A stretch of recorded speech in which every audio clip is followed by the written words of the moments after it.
नमस्कार। कैसे हैं आप सभी।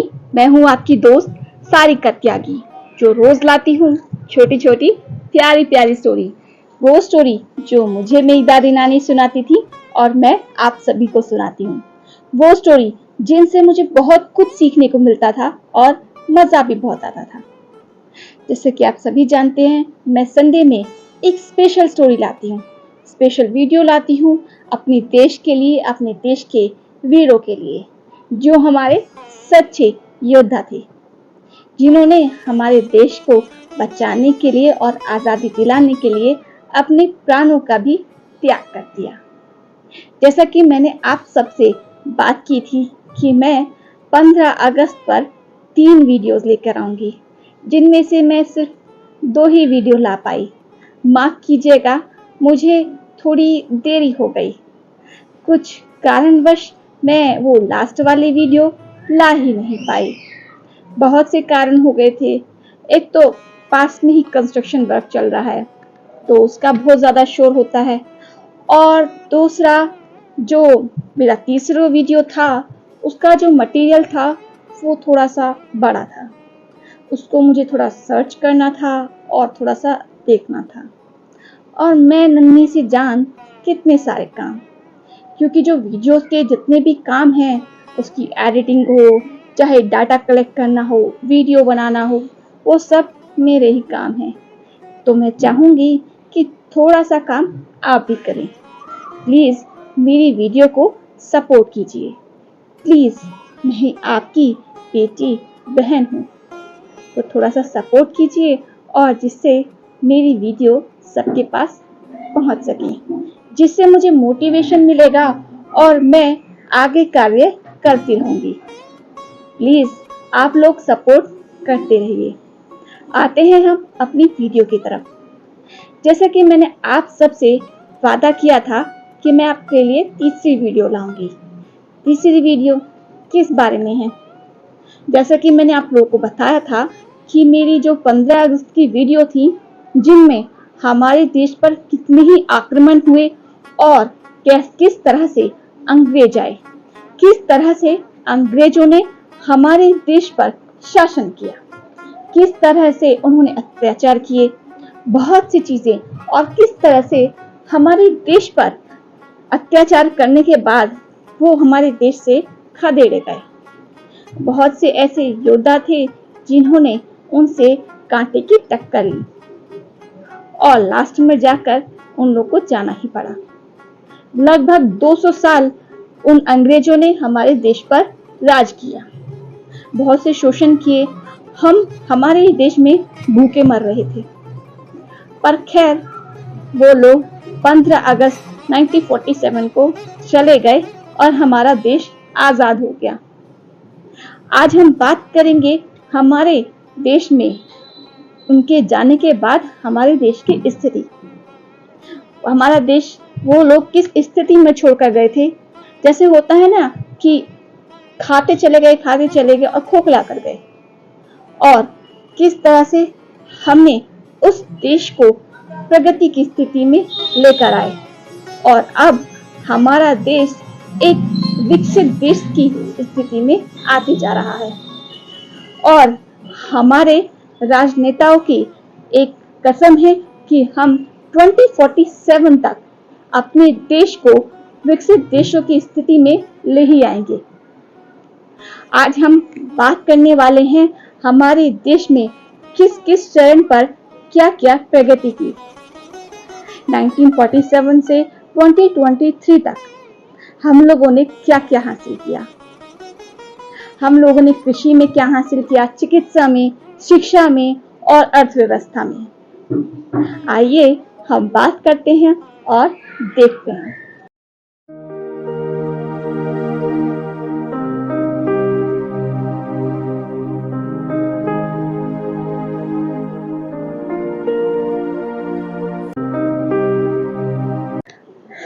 आइए हम बात करते हैं अपने देश की स्थिति के बारे में। सबसे पहले जो हमारे देश की स्थिति पर सबसे पहले बात आती है हमारी भूख की, हमारी कृषि की। हमारा देश एक कृषि प्रधान देश है, जिसमें सबसे ज्यादा डिपेंडेंट हम कृषि पे ही थे। जिस समय अंग्रेज हमारे देश से गए, जनसंख्या कम थी, पर हमारे जो खाद्य पदार्थ थे, खाद्य भंडार थे, वो भी बहुत कम थे। ना ही खाने के लिए था, ना ही उगाने के लिए था। खाने के लिए था, पर उस तरह से नहीं। अनाज बहुत ही कम था। स्थिति में हमारे नेताओं ने, हमारे राजनेताओं ने हमें कहां से कहां तक लेके आए। हमारे लाल बहादुर शास्त्री जी ने कहा था, जय जवान जय किसान, क्योंकि किसान ही थे जिन्होंने हमारा पेट भरा।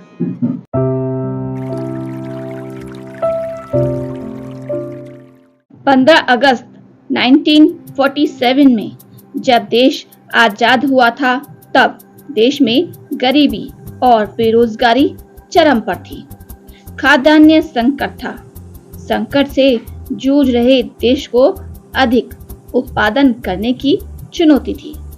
इस बीच वर्ष 1960 में पंतनगर में गोविंद वल्लभ पंत कृषि विश्वविद्यालय की स्थापना की गई। यह देश का पहला कृषि विश्वविद्यालय और आज भी सबसे बेहतर मानी जाती है।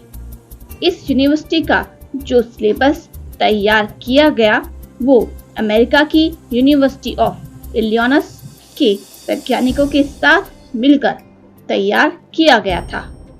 इसके बाद से भारतीय कृषि तकनीकी और पद्धति से बदलाव होना शुरू हो गया। यह बदलाव अच्छे भी हुए और थोड़े खराब भी हुए। देश भर में ICAR की स्थापना हुई, जो कृषि के क्षेत्र में अनुसंधान करने का कार्य करती है, पर इनका सिलेबस अमेरिका से आयोजित था, इसलिए यूरिया, DAP और केमिकल के कीटनाशकों को लेकर अधिक प्रयोग हुए। इसका प्रचार प्रसार किया गया। देश में गोबर खाद की जगह यूरिया, DAP और केमिकल खाद के इस्तेमाल का प्रचलन बढ़ा। इसके साथ ही मिट्टी की गुणवत्ता घटती चली गई और आज जमीन की उपजाऊ क्षमता लगभग खत्म सी हो रही है। हरित क्रांति के नाम पर पंजाब में केमिकल का इतना प्रयोग बढ़ा कि आज वहाँ बहुत सी जमीन खराब हो गई है। गोबर खाद का इस्तेमाल कम हो गया। पशुधन का प्रयोग सिर्फ दूध के लिए होने लगा। कृषि का मशीनीकरण हुआ और हल जोतने के लिए ट्रैक्टर का इस्तेमाल होना शुरू हुआ। अधिक उत्पादन की चाह में हाइब्रिड बीज मंगाए गए और फिर इसके साथ बीमारियां भी भारतीय खेतों तक आ गई। देसी पारंपरिक बीज आज खत्म होने के कगार पर हैं। देश ने आजादी के बाद खाद्य सुरक्षा तो हासिल की, पर पोषण सुरक्षा में हम पीछे हो गए। आज फल, सब्जियों और फसलों में पोषक तत्वों की मात्रा कम हो गई है। कृषि के क्षेत्र में नई तकनीक का विकास हुआ और किसान अब बिना मिट्टी के भी पानी और हवा में खेती कर सकते हैं। अब प्रत्येक मौसम में सभी प्रकार की फल और सब्जियां लोगों को मिल जाते हैं। इस तरह से नई वैरायटी विकसित हो गई है। चावल, फल और सब्जियों की नई और क्षेत्र विशेष नई वैरायटी विकसित हो गई है। आजादी के बाद देश में धान का उत्पादन 34.5 मिलियन टन था, जो 2021 में बढ़कर 11.96 करोड़ टन हो गया। Poly house, shade net house का आविष्कार हुआ। साथ ही पानी की बचत करने के लिए ड्रिप इरिगेशन तकनीक और स्प्रिंकलर इरिगेशन तकनीक लाई गई। कृषि को बढ़ावा देने के लिए कई बड़ी नहर परियोजनाएं चलाई गई। नए डैम बने जिससे किसानों को सिंचाई और आसानी हो। पहले महिला किसानों की भूमिका सिर्फ रोपाई तक ही सीमित रहती थी, पर अब महिलाएं भी खेतों में ट्रैक्टर लेकर उतर रही हैं। किसानों को बेहतर बाजार देने के लिए ई-नाम जैसी ऑनलाइन मंडी विकसित हो गई। किसानों को बेहतर सुविधाएं और सरकारी योजनाओं का सही तरह से लाभ मिले। योजनाओं का सही तरीके से लाभ दिलाने के लिए देश भर में FPO बनाए गए। यह कृषि और किसानों के विकास के लिए मील का पत्थर साबित हो रहे हैं। कृषि जिसके बारे में पहले माना जाता था कि जिसके पास कोई रोजगार नहीं वो खेती बाड़ी करते हैं, वहीं कृषि के क्षेत्र में स्टार्टअप करना आज के युवाओं का सपना है। भारत सरकार ने हाल के वर्षों में प्राकृतिक खेती को बढ़ावा देने के लिए पहल शुरू की है, जो एक स्वागत योग्य कदम है। इससे कृषि में फिर से बड़े बदलाव की उम्मीद है। पशुपालन के क्षेत्र में बात करें तो सफलतापूर्वक कृत्रिम गर्भाधान करना देश में बड़ी उपलब्धि है। पशुपालन के क्षेत्र में बात करें तो सफलतापूर्वक कृत्रिम गर्भाधान करना देश में बड़ी उपलब्धि के है। इसके बाद देश में दुग्ध उत्पादन बढ़ा। मछली पालन के क्षेत्र में भी मछली की आर्टिफिशियल ब्रीडिंग करना एक बड़ी सफलता मानी जाती है।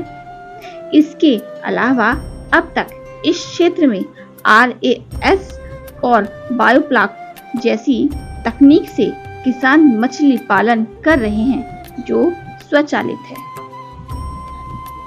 अंग्रेजों ने कृषि व्यवस्था को इस हाल में पहुंचा दिया था कि आजादी के समय देश के पास न तो पर्याप्त अनाज था और न ही अनाज उत्पादन के लिए आधारभूत सुविधाएं। साल 1950 से 1951 में केवल 5 करोड़ टन खाद्यान्न का उत्पादन होता था, जो कि देश की 35 करोड़ जनसंख्या का पेट भरने के लिए पर्याप्त नहीं था। स्थिति की गंभीरता का अंदाजा इस बात से लगाया जा सकता है कि आजादी के 15 साल बाद 1962 में हमारे प्रधानमंत्री लाल बहादुर शास्त्री जी को देश की जनता से एक वक्त का उपवास रखने की अपील करनी पड़ी थी। उन्होंने अपने आह्वान में कहा था कि पेट पर रस्सी बांधो, साग सब्जी ज्यादा खाओ, सप्ताह में एक दिन एक वक्त उपवास करो, देश को अपना मान दो। इस स्थिति में जल्द से जल्द निपटने के लिए भारतीय राजनेताओं ने भूमि सुधार, सिंचाई सुविधाओं का विस्तार, कृषि में वैज्ञानिक विधियों व अनुसंधान को बढ़ावा देने को हरित क्रांति समेत कई बड़े कदम उठाए। समय के साथ साथ नई नई प्रौद्योगिकी व मशीनों के इस्तेमाल से अनाज का उत्पादन बढ़ाने की सहायता मिली। नतीजा यह हुआ कि आज भारत न सिर्फ अपनी समूची जनसंख्या को खाद्यान्न उपलब्ध करवाता है, बल्कि कृषि उत्पादों का निर्यात भी करता है। वर्तमान में भारत खाद्य उत्पादन के मामले में दुनिया में दूसरे स्थान पर है। जैसा कि मैंने आपसे बात की कि जय जवान जय किसान, हमने अपनी कृषि की तो बात की, हम अपने जवानों को कैसे छोड़ सकते हैं। हमारे सेना, हमारी तीनों ही सेना हमेशा हमारी ताकत बनी रही है, हमेशा हमारी सुरक्षा में लगी रही है। चाहे किसी भी विपदा में हो, चाहे हम बाहरी दुश्मनों से, चाहे आंतरिक, चाहे प्राकृतिक, जब भी हम पर कभी कोई भी परेशानी आई है तो सेना हमेशा हमारी सुरक्षा में लगी रही है। चाहे सीमा पर हो, आतंकी हो, कोई भी हो, और चाहे प्राकृतिक हो जैसे कि बाढ़, इन सब में हमेशा सेना ही हमारे काम आती है।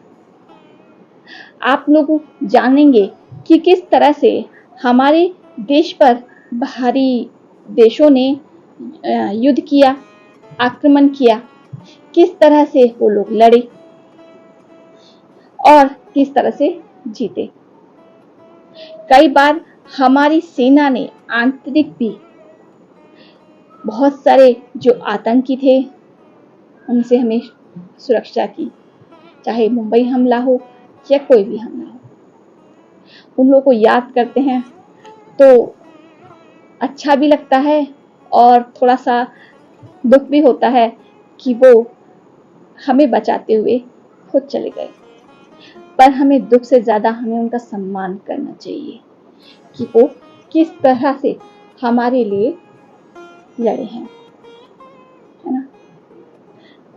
हम बात करेंगे हमारी सैनिक स्थिति की, किस तरह से कब कब हमारे पे युद्ध हुआ और किस तरह से हमारी सेना ने हमारी सहायता की। आइए जानते हैं।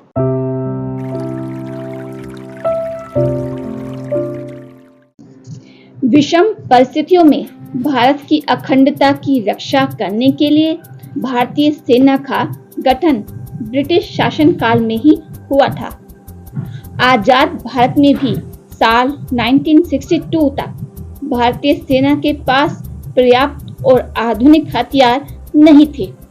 नतीजन 1962 के भारत चीन युद्ध में भारत को हार का सामना करना पड़ा था।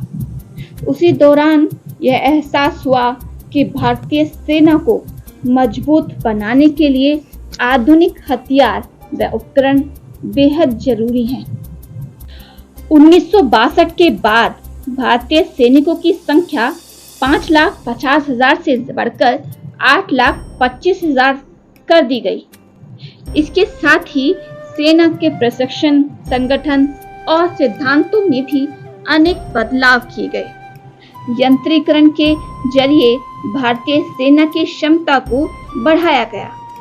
वर्तमान में भारतीय सेना के पास राफेल, सुखोई, मिराज, जगुआर, तेजस, मिग 29 व मिग 21 जैसे लड़ाकू विमान, बैलिस्टिक, आकाश पृथ्वी जैसी मिसाइलें, अर्जुन और T-90 भीष्म जैसे टैंक, INS विक्रमादित्य जैसे एयरक्राफ्ट्स, INS अरिहंत, INS करंज जैसी पनडुब्बियां और आधुनिक राइफल जैसी विध्वंसक हथियार हैं।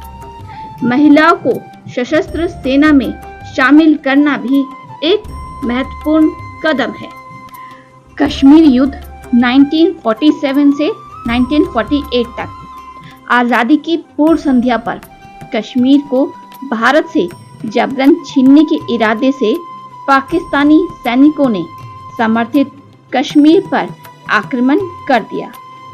तब जम्मू कश्मीर के तत्कालीन शासक महाराजा हरि सिंह के अनुरोध पर भारतीय सेना के मुट्ठी भर सैनिकों ने कश्मीर के लोगों को बर्बरता से बचाया। चीन का आक्रमण 1962।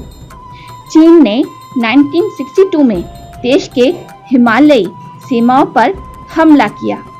इस हमले से भारतीय सेना अनजान थी और चीनी आक्रमण का मुकाबला करने के लिए तैयार नहीं थी, इसलिए भारी नुकसान उठाना पड़ा। लेकिन यह हमला एक कड़वा सबक सिखा गया। भारत ने सशस्त्र बलों को लैस करने और हर समय सैन्य तैयारियों को बढ़ाने का संकल्प लिया। भारत चीन सीमाओं पर कई बार दोनों सेनाएं आमने सामने आईं, लेकिन हर बार भारतीय सेना ने मुंहतोड़ जवाब दिया। भारत पाक युद्ध 1965 में पाकिस्तान ने पहले अप्रैल में कच्छ में आए और बाद में छंब जोरियो सेक्टर में कश्मीर पर कब्जा करने के लिए अचानक से हमला किया। इसके जवाब में भारतीय सेना ने सिर्फ उन्हें रोका, बल्कि उल्टे पैर भागने पर मजबूर कर दिया। अपराजय माने जाने वाले अमेरिकी पैटर्न टैंक और जेट फाइटर प्लेन भी इंडियन आर्मी के सामने नहीं टिक पाए। बांग्लादेशी युद्ध।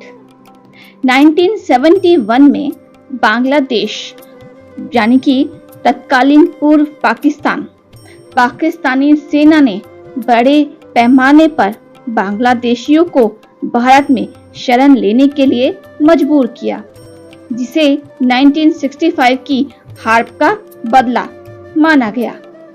तब भारत ने तत्कालीन पूर्व पाकिस्तान पर पूरी तरह से कब्जा करके और युद्ध के 90,000 कैदियों को लेकर एक बड़ी जीत दर्ज की। इसके बाद पूर्वी पाकिस्तान का नाम बदलकर बांग्लादेश कर दिया गया, जिसे भारत ने आजाद कर दिया और एक स्वतंत्र पहचान दी। ऑपरेशन विजय 1999। स्वतंत्र भारत के इतिहास में 1999 की लड़ाई को भारतीय सेना की सबसे उग्र और सबसे बहादुर ऑपरेशन के रूप में याद किया जाता है। पाकिस्तानी सेना के खिलाफ ऑपरेशन विजय 26 मई 1999 को शुरू हुआ था और जुलाई 18, 1999 तक चला।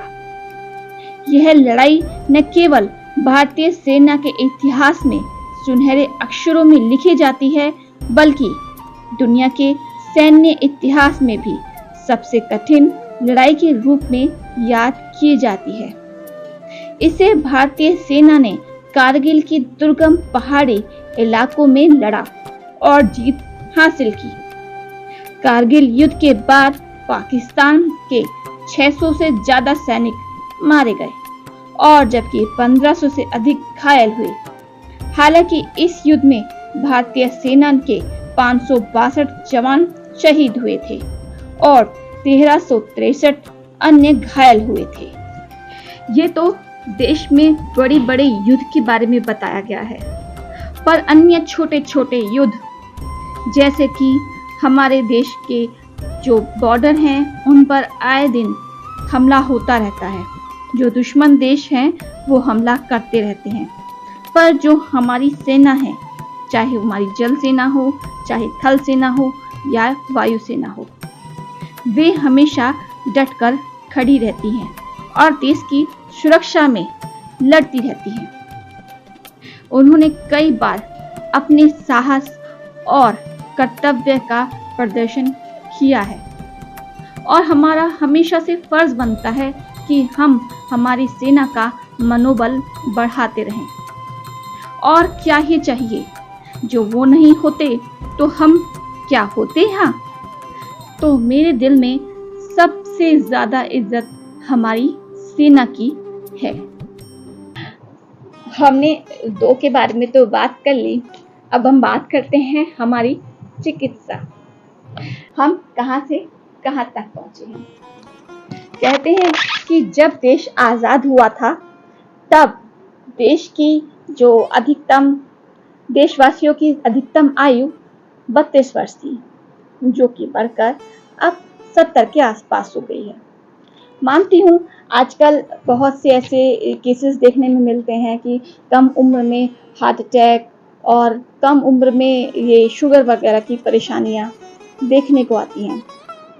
पर मैं ये कहना चाहूँगी कि चीज़ें पहले भी होती थी, पर पहले लोग जान नहीं पाते थे कि ये क्यों हुआ, क्या कारण था उसकी मृत्यु का। अब लोग जान पाते हैं कि ये स्थिति थी, ये कारण था। और दूसरा, खान पान की चीज़ें भी, जैसे कि हमने कृषि में जाना कि बहुत से जो ये आपके कीटनाशक हैं, इनकी वजह से खाद्य पदार्थ थोड़े प्रदूषित हो रहे हैं, थोड़े नहीं काफ़ी प्रदूषित हो रहे हैं, जिसकी वजह से भी बीमारियां बढ़ती जा रही हैं। पर हमारी चिकित्सा पद्धति में विकास हुआ है। अब आप जैसे जान सकते हैं कि बहुत सारी बीमारियों का इलाज आ चुका है और बहुत सारी बीमारियां, जैसे हम लोग पहले होता था कि आपकी बीमारी का इलाज के लिए विदेशों में जाना पड़ता था, पर अब सुविधाएं हमारे देश में भी आ चुकी हैं। जैसे आप अभी बात करें 2020 कोरोना काल की, कितनी कैजुअलिटी हुई, बहुत ही खराब समय था 2020 से 2022 तक। 21 तो वर्स्ट रहा, मतलब बहुत सारी कैजुअलिटी हुई हमारे आसपास, नहीं भूल सकते।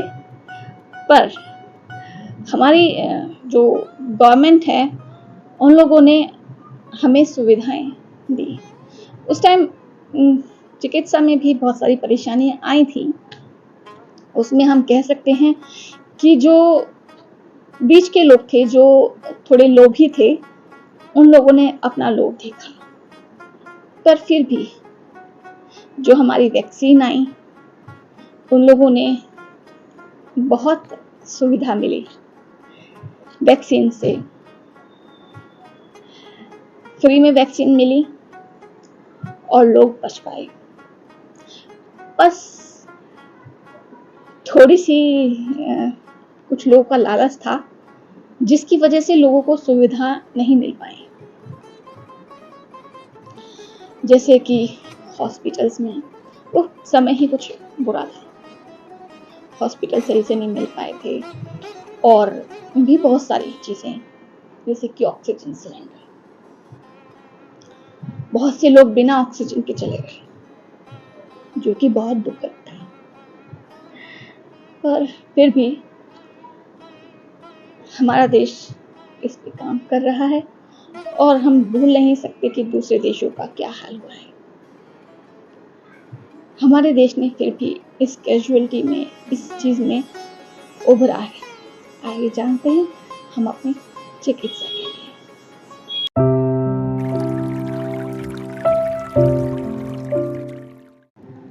1947 से 2023 तक स्वास्थ्य और कल्याण में भारत के विकास के प्रक्षेप पथ एक उल्लेखनीय विकास को दर्शाता है।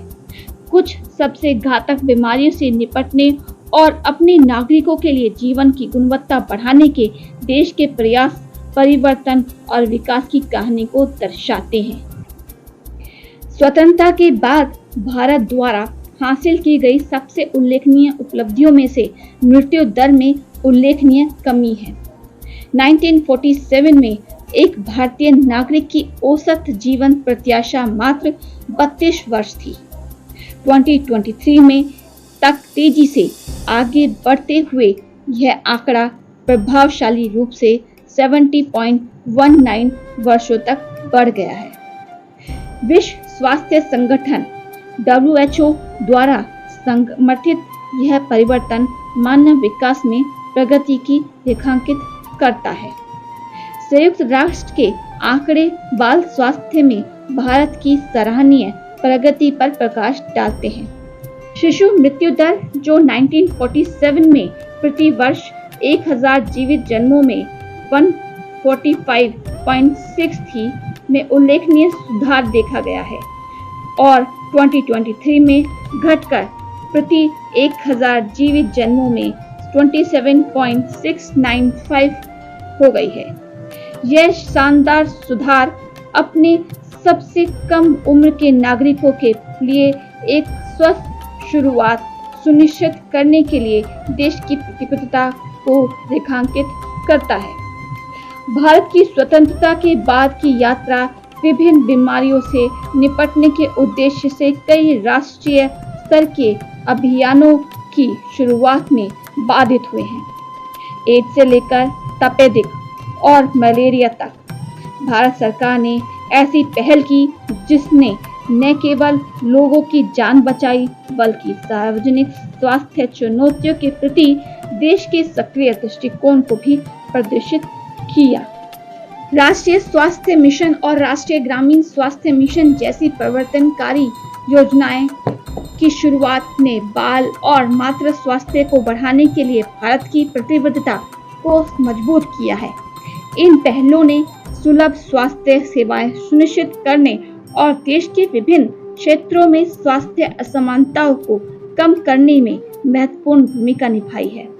चिकित्सा शिक्षा के क्षेत्र में भारत की प्रगति इसकी परिवर्तन यात्रा का एक और तुर्मान हैं। 1950 के दशक में केवल 28 मेडिकल कॉलेज थे, लेकिन 612 मेडिकल कॉलेजों की वर्तमान संख्या एक कुशल स्वास्थ्य देखभाल कार्यबल को विकसित करने के लिए देश में समर्पण के बारे में कुछ बताती है। पिछले कुछ वर्षों में स्वास्थ्य और विकास के क्षेत्र में भारत की प्रगति दुनिया भर में विकासशील देशों के लिए एक प्रेरणादायक उदाहरण के रूप में आती है। अब हम बात करते हैं हमारी सबसे बड़ी चीज के बारे में, हमारी शिक्षा। देखिए, शिक्षा सबसे जरूरी है किसी भी घर को आगे बढ़ाने के लिए या किसी देश को आगे बढ़ाने के लिए। अगर इंसान शिक्षित नहीं रहेगा, शिक्षा मतलब कि ये नहीं कि सिर्फ किताबी ज्ञान नहीं, आपका चीज के बारे में, उस सब्जेक्ट के बारे में जानना, किसी भी सब्जेक्ट के बारे में आपका विशेष रूप से ज्ञान अर्जित करना, है ना। अगर आप किसी चीज के बारे में जानेंगे नहीं, आपको उसके बारे में ज्ञान ही नहीं होगा, तो आप उस काम को कैसे कर पाएंगे, है ना।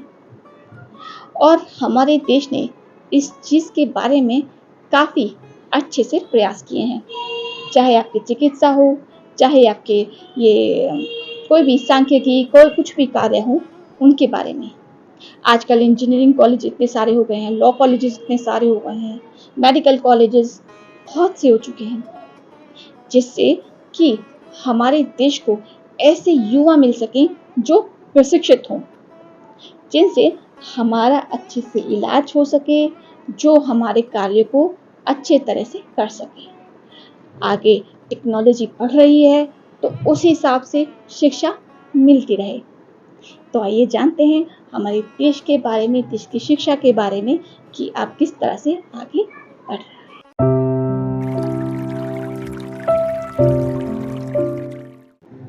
1947 में ब्रिटिश शासन के चंगुल से मुक्त हुए एक युवा स्वतंत्र भारत को खुद को और अधिक शिक्षित बनाने के लिए कड़ी मेहनत करनी पड़ी, और ठीक यही देश ने किया। शिक्षा के क्षेत्र में सफलता हासिल करने में काफी समय लगना तय था। रास्ते में बवंडर का सामना करने के बावजूद भारत को सबसे बड़ी शिक्षा प्रणाली के बीच स्थापित करने में सफल रहा। 1.4 मिलियन से अधिक स्कूलों के व्यापक नेटवर्क के साथ भारत का शिक्षा क्षेत्र खतरनाक गति से आगे बढ़ा है। अप्रयुक्त संसाधनों, मुख्य रूप से प्रौद्योगिकी के उपयोग के साथ सरकार द्वारा किए गए कई शैक्षणिक सुधारों ने एक शिक्षित भारत का मार्ग प्रशस्त किया है। जब भारत आजाद हुआ तो भारत में साक्षरता दर केवल 12% थी, लेकिन अब यह बढ़कर 77.7% हो गई है। देश अब लड़कियों और लड़कों के बीच साक्षरता दर के अंतर को कम करने पर ध्यान केंद्रित कर रहा है। पिछले कुछ वर्षों में यह धीरे धीरे कम हो गया है, क्योंकि विभिन्न बालिका शिक्षा पहल लागू की गई है। आजादी के समय स्कूल छोड़ने की दर काफी अधिक थी, लेकिन वर्तमान में यह घटकर 12.6% रह गई है। पुरुष छात्रों की तुलना में महिला छात्रों को स्कूल छोड़ने की दर काफी अधिक होती है। स्कूल छोड़ने का कारण कम उम्र में शादी का प्रचलन और लड़कियों के लिए शिक्षा को प्राथमिकता नहीं माना जाता है। शहरी क्षेत्रों में साक्षरता दर ग्रामीण क्षेत्रों की तुलना में अधिक है। शहरी भारत में यह 84.11% है, जबकि ग्रामीण क्षेत्रों में 67.77% है। विभिन्न सरकारी योजनाएं जैसे सर्व शिक्षा अभियान, प्राथमिक स्तर पर लड़कियों की शिक्षा के लिए राष्ट्रीय कार्यक्रम, मध्याह्न भोजन योजना, महिला समाख्या, राष्ट्रीय माध्यमिक शिक्षा अभियान, समग्र शिक्षा योजना और अधिक नीतियों और योजनाओं, बेहतर और अच्छी गुणवत्ता वाली शिक्षा तक पहुंचे सुनिश्चित कर रही हैं। आइए अब हम बात करते हैं अपने भारतीय विज्ञान, अपनी इसरो के बारे में। किस तरह से हमारा विज्ञान, हमारा इसरो आगे बढ़ते जा रहा है। अभी हाल ही की बात है, हमारा इसरो ने चंद्रयान 3 लॉन्च किया और 23 अगस्त में वो सक्सेसफुल हुआ। चंद्रयान 3, जिसमें हमारा देश पहले नंबर पे आया है, जो चांद के दक्षिणी ध्रुव पर पहला तिरंगा फहराया गया है। हम पहले हैं जो चांद के दक्षिणी ध्रुव पर पहुंचे हैं, उससे पहले कोई नहीं गया। देखा कितना आगे देश है हमारा। सभी अब नासा वगैरह सभी कितने आगे हैं, उनकी टेक्नोलॉजी कितनी आगे है। हमेशा लोग कहते थे अमेरिका अमेरिका, हम आगे हैं, है ना। कितना गर्व होता है, बहुत ही अच्छा है। आइए जानते हैं हम अपने इसरो के बारे में, अपने देश के विज्ञान के बारे में।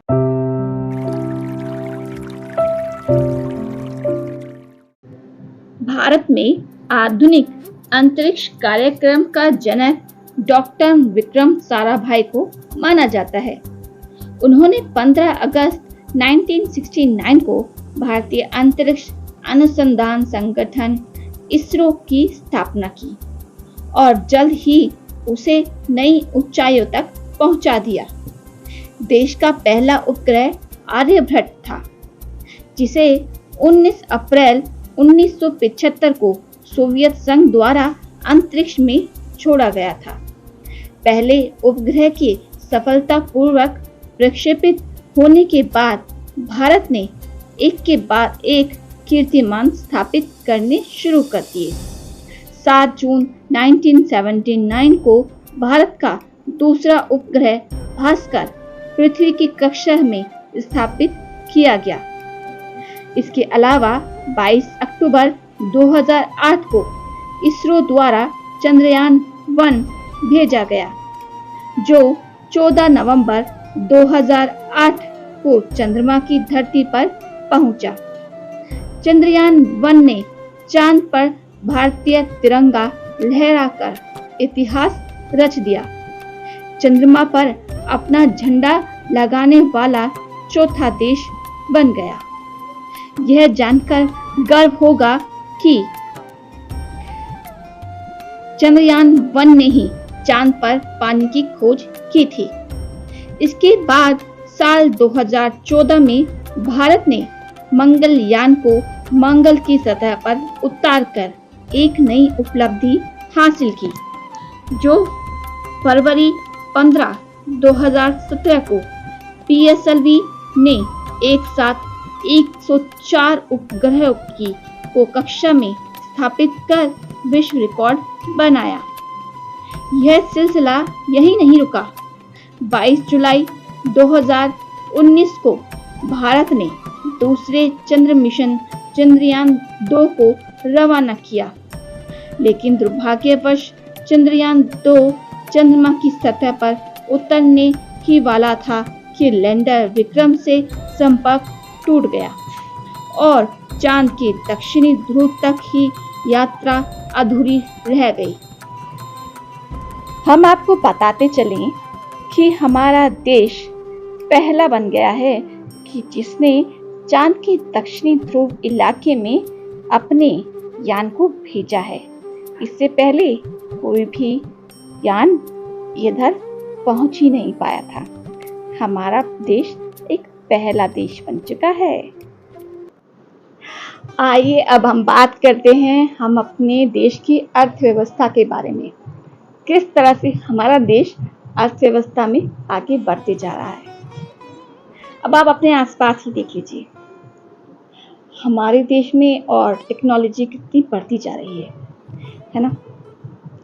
मैं मानती हूँ कि गरीबी रेखा अभी भी ज़्यादा अच्छी नहीं है, पर हम ये देख सकते हैं कि साथ के साथ में हमारी जनसंख्या भी बढ़ती जा रही है हम लोग प्रयास करना नहीं छोड़ सकते कि हम ये सोचें कि हम तो अभी भी गरीब ही हैं। भाई, जब भी आपको कोई चीज़ मिलती है कि आप उससे तरक्की कर सकते हैं, पर अच्छी, आपके नैतिक मूल्यों को काम में आते हुए, है ना, उस स्थिति में आप आगे बढ़ते रहें, उन चीज़ों को यूज़ करते रहें। अभी बहुत सी आपको टेक्नोलॉजी मिल चुकी है जिससे आप आगे बढ़ सकते हैं। अब आपका फ़ोन ही देखिए, आप फ़ोन में गलत चीज़ें भी देख सकते हैं और अच्छी चीज़ें भी देख सकते हैं। आप फ़ोन के ज़रिए घर बैठे एजुकेशन ले सकते हैं। बहुत से ऐसे शैक्षिक चीज़ें हो चुकी हैं कि आप फ़ोन से क्लासेस ले सकते हैं। बहुत से यूट्यूब पर ऐसे वीडियोज़ आते हैं जिनसे आप अच्छी चीज़ें सीख सकते हैं, अगर अच्छी चीज़ें सीखना चाहेंगे तो, है ना। इससे ही आपकी अर्थव्यवस्था बढ़ेगी, आप आगे बढ़ेंगे तो आपका देश भी आगे बढ़ेगा, है ना। आइए अब हम बात करते हैं अपनी अर्थव्यवस्था के बारे में, उनके बिंदुओं के बारे में।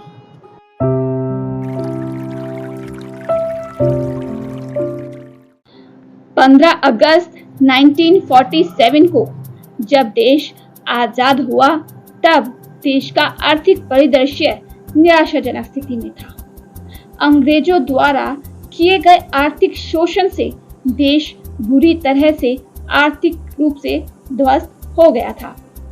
दुनिया में भारत को सांप सपेरों का देश की पिछड़ी हुई अर्थव्यवस्था के रूप में जाना जाता था, लेकिन देश की आजादी से अब तक 76 वर्षों में भारत ने आर्थिक क्षेत्र में विभिन्न मोर्चों पर कदम कदम आगे बढ़कर विकास के इतिहास रच दिए हैं। स्थिति यह है कि आजादी के समय जो भारत आर्थिक मुश्किलों और आर्थिक निराशाओं से जकड़ा हुआ था, वही भारत आज दुनिया की तीसरी बड़ी अर्थव्यवस्था बनने की राह पर तेजी से आगे बढ़ रहा है। वर्ष 1947 में जब भारत आजाद हुआ था, तो भारत की सकल घरेलू उत्पाद जीडीपी सिर्फ 2.7 लाख करोड़ रुपए की थी और जनसंख्या 34 करोड़ थी। वर्ष 2022 से 2023 में भारत की जीडीपी 272 लाख करोड़ रुपए के करीब है और जनसंख्या 1.2 अरब जनसंख्या के साथ भारत दुनिया की सबसे अधिक जनसंख्या वाला देश है। बीते 76 वर्ष में भारत की जीडीपी में लंबी अवधि के दौरान अच्छी बढ़त का रुख रहा है, लेकिन 3 मौके ऐसे आए जब अर्थव्यवस्था की विकास दर शून्य से नीचे रही। पहली बार 1965 के दौरान, दूसरी बार 1979 के दौरान और तीसरी बार 2020 में कोरोना महामारी के दौरान अर्थव्यवस्था में गिरावट देखने को मिली। इसमें कोई दो मत नहीं है कि सरकार के द्वारा अपनाई गई आर्थिक और वित्तीय रणनीति में अर्थव्यवस्था चुनौतियों को पार करते हुए तेजी से आगे बढ़ रही है। पिछले वित्त वर्ष 2022 से 23 में देश की विकास दर अनुमानों से अधिक 7.2% रही है। दुनिया भर के वित्तीय संगठनों और क्रेडिट रेटिंग एजेंसियों के द्वारा वर्ष 2023 से 24 में भारत की विकास दर के 6.6 से 5% रहने की उम्मीदें प्रस्तुत की जा रही हैं। 1947 में आजादी के समय देश का विदेशी मुद्रा भंडार काफी कमजोर था। 1950-51 में देश का विदेशी मुद्रा भंडार सिर्फ 1029 करोड़ रुपए के स्तर पर था। 1991 तक विदेशी मुद्रा भंडार की स्थिति काफी नाजुक हो गई थी। इस दौरान एक वक्त ऐसा भी आया कि जब भारत के पास सिर्फ 3 हफ्ते के आयात के बराबर की विदेश मुद्रा भंडार था। लेकिन 1991 में आर्थिक सुधारों के नए दौर के बाद देश का विदेशी मुद्रा भंडार लगातार बढ़ता गया। अगस्त 2023 में विदेशी मुद्रा भंडार करीब 600 अरब डॉलर की ऊंचाई पर पहुंच चुका है। भारत में प्रत्यक्ष विदेशी निवेश भी तेजी से बढ़ा है। यह भी उल्लेखनीय है कि वित्त वर्ष 2022 से 23 में दुनिया की वैश्विक सुस्ती के बावजूद भारत में FDI 46 अरब डॉलर के स्तर पर रहा है। भारत दुनिया के प्रमुख FDI प्राप्त करने वाले देशों की सूची में ऊंचे क्रम पर रेखांकित हो रहा है। संयुक्त राष्ट्र व्यापार और विकास सम्मेलन की वर्ल्ड इन्वेस्टमेंट रिपोर्ट 2023 के मुताबिक वैश्विक स्तर पर प्रत्यक्ष विदेशी निवेश में गिरावट के रुझान के बीच भारत दुनिया के सर्वाधिक FDI प्राप्त करने वाले 20 देशों की सूची में 8वें पायदान पर रहा है। वर्ष 1950 से 51 में भारत ने 1.27 अरब डॉलर का आयात और 1.26 अरब डॉलर का निर्यात किया था। 1990 से 91 में आर्थिक सुधारों के बाद विदेश व्यापार तेजी से बढ़ा। वित्त वर्ष 2022 से 23 में भारत को विदेश व्यापार रिकॉर्ड स्तर पर पहुंचते हुए 1.6 लाख करोड़ डॉलर मूल्य की ऊंचाई पर रहा। गौरतलब है कि भारत का वाणिज्यिक वस्तुओं पर निर्यात पिछले वित्त वर्ष 2022 से 23 में 447 अरब डॉलर पहुंच गया है, जो एक साल पहले 442 अरब डॉलर था। साथ ही सेवाओं के निर्यात में बहुत ज्यादा बढ़ोतरी हुई है और यह पिछले वित्त वर्ष में 320 अरब डॉलर पार कर गया है, जो एक साल पहले 254 अरब डॉलर था। ऐसे में वित्त वर्ष 2022 से 23 में वस्तुओं और सेवाओं का निर्यात 767 अरब डॉलर की सर्वोच्च ऊंचाई पर पहुंच गया है। यह कोई छोटी बात नहीं कि वर्ष 1947 में आजादी के समय जो भारतीय अर्थव्यवस्था दुनिया की सबसे पिछड़ी हुई अर्थव्यवस्था थी, वह 2023 में दुनिया की 5वीं सबसे बड़ी अर्थव्यवस्था का दर्जा प्राप्त है। इतना ही नहीं, भारत 2027 तक दुनिया की तीसरी सबसे बड़ी अर्थव्यवस्था के रूप में दिखाई दे सकता है। अंतर्राष्ट्रीय मुद्रा कोष, अमेरिकी इन्वेस्टमेंट बैंक, मॉर्गन स्टैनली जैसे कई वैश्विक संगठनों की रिपोर्ट में कहा जा रहा है कि भारत 2027 तक जापान और जर्मनी को पीछे छोड़कर दुनिया की तीसरी सबसे बड़ी अर्थव्यवस्था के रूप में उभरकर सामने आएगा। उल्लेखनीय है कि स्टेट बैंक ऑफ इंडिया की शोध इकाई इकोरेप की रिपोर्ट में भी कहा गया है कि भारत वर्ष 2027 तक दुनिया की तीसरी सबसे बड़ी अर्थव्यवस्था तक बनने की तरफ अग्रसर है।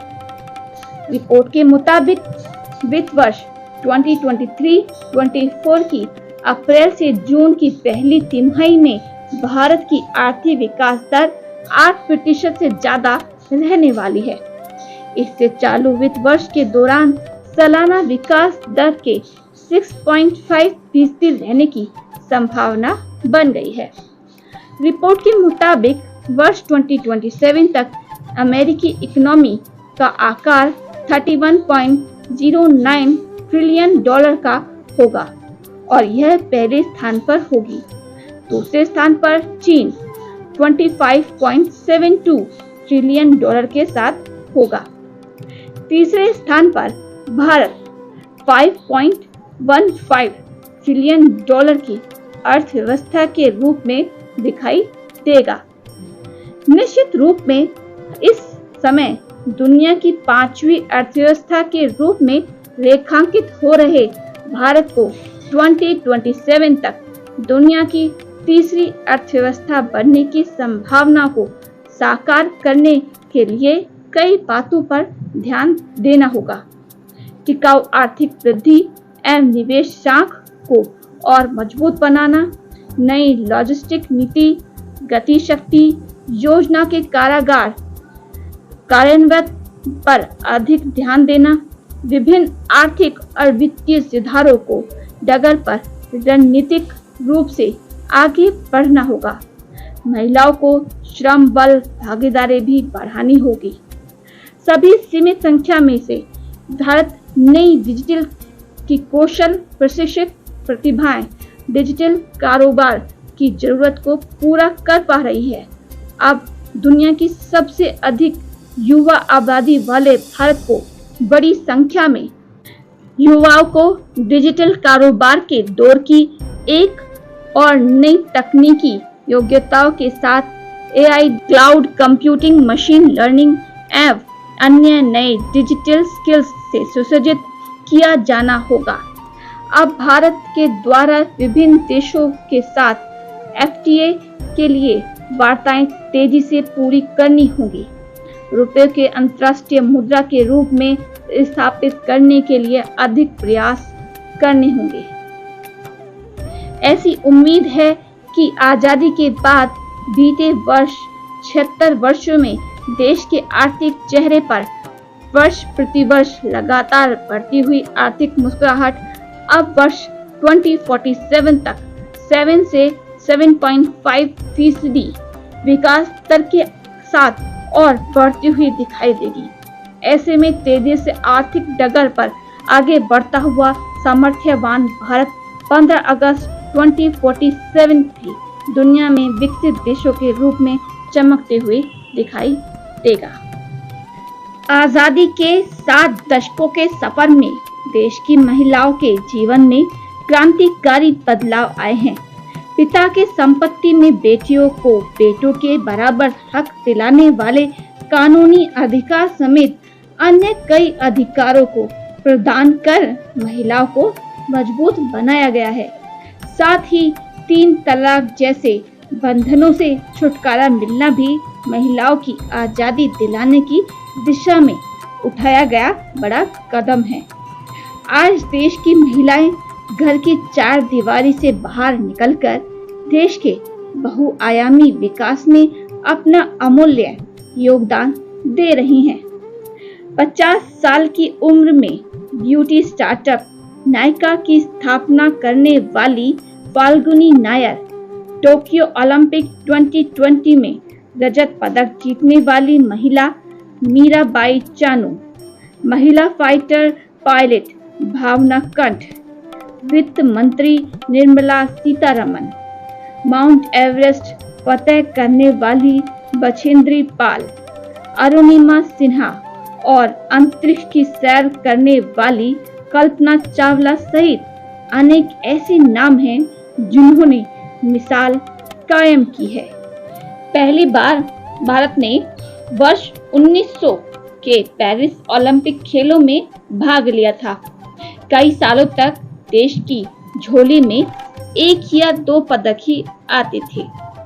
साल 2012 के लंदन ओलंपिक में देश को सर्वाधिक 6 पदक मिले थे, लेकिन टोक्यो 2020 भारत का सबसे सफल ओलंपिक साबित हुआ।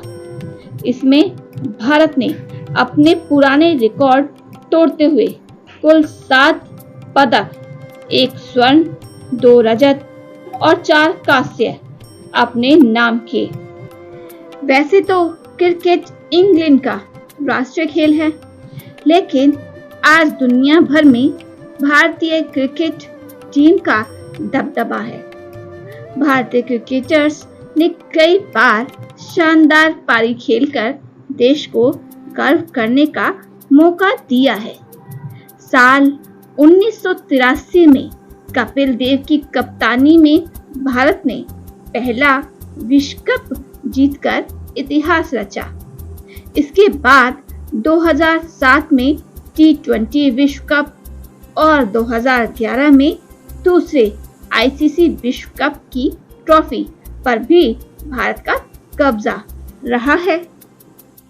आज देश के बारे में बात करते करते समय का पता ही नहीं चला। इतनी विशेषताएं हैं मेरे देश में कि ये मेरी वीडियो भी उसके एक 1% के भी काबिल नहीं। उसकी विशेषताएं मैं कहाँ तक बताऊं। ऐसा देश है मेरा, ऐसी विशेषताएं हैं, तभी तो सभी की नजरें शुरू से मेरे देश पर लगी रही। कोई बुरी नजर, कोई अच्छी नजर।